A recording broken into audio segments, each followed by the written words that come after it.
Oui, bonjour madame, excusez-moi de vous déranger. Je suis monsieur Nederdal Robert. Je vous téléphone pour un petit renseignement. Voilà, je dois me faire hospitaliser et c'était pour savoir si j'étais en ordre de mutuelle et d'assurance complémentaire, s'il vous plaît.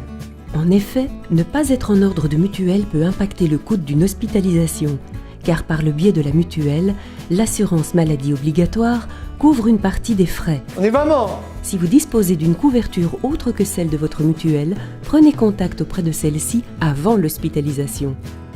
Pour être hospitalisé, 3 cas de figure sont possibles. Premier cas, le patient se rend à la clinique pour une intervention d'une journée. Il prend la route 520. Après l'accueil, c'est à droite. Il se rend au lieu des inscriptions, consultations, hospitalisation de jour. L'hospitalisation de jour est très confortable pour le patient. Robert subit son intervention pendant la journée. Au revoir, bonne journée. Et peut rentrer chez lui. Le soir, on vient le rechercher. Deuxième cas, le patient doit subir une intervention qui nécessite une hospitalisation classique. Robert va loger à l'hôpital. Maman, on y va? Oui, j'arrive. Ok.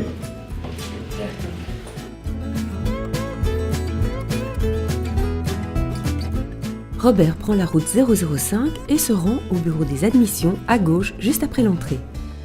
Bonjour, Bonjour. madame, monsieur, je vous en prie, asseyez-vous. C'est au bureau des admissions qu'il va enregistrer ses données administratives et son identité. Vous gardez votre bracelet pendant tout votre séjour, monsieur.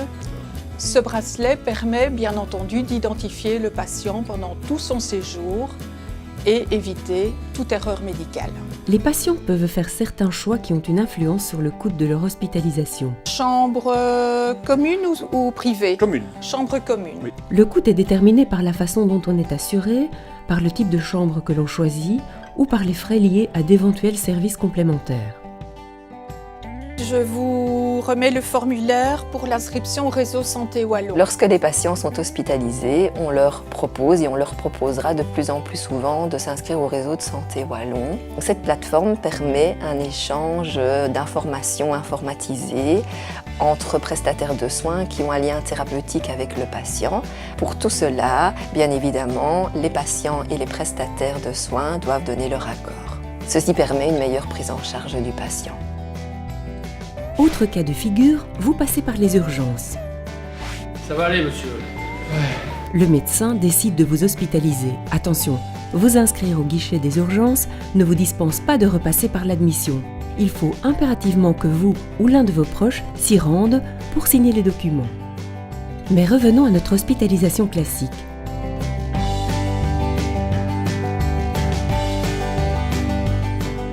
Monsieur. Comme la loi le prévoit, par mesure de sécurité, tous les médicaments prescrits au cours de votre hospitalisation doivent être délivrés par la pharmacie de la clinique. Vous pouvez confier les médicaments que vous prenez habituellement à l'infirmier.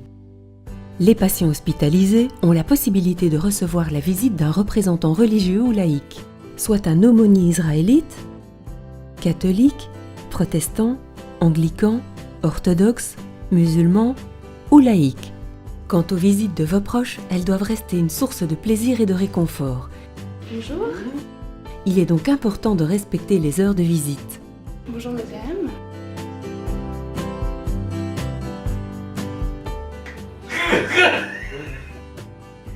Il peut arriver que l'on souhaite changer de chambre.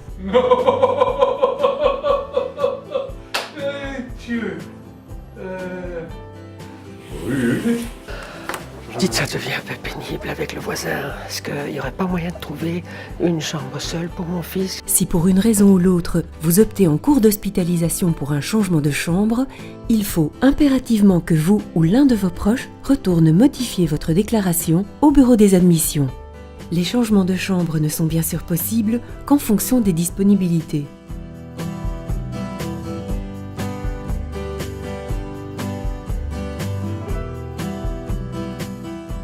Votre départ se fera en accord avec votre médecin.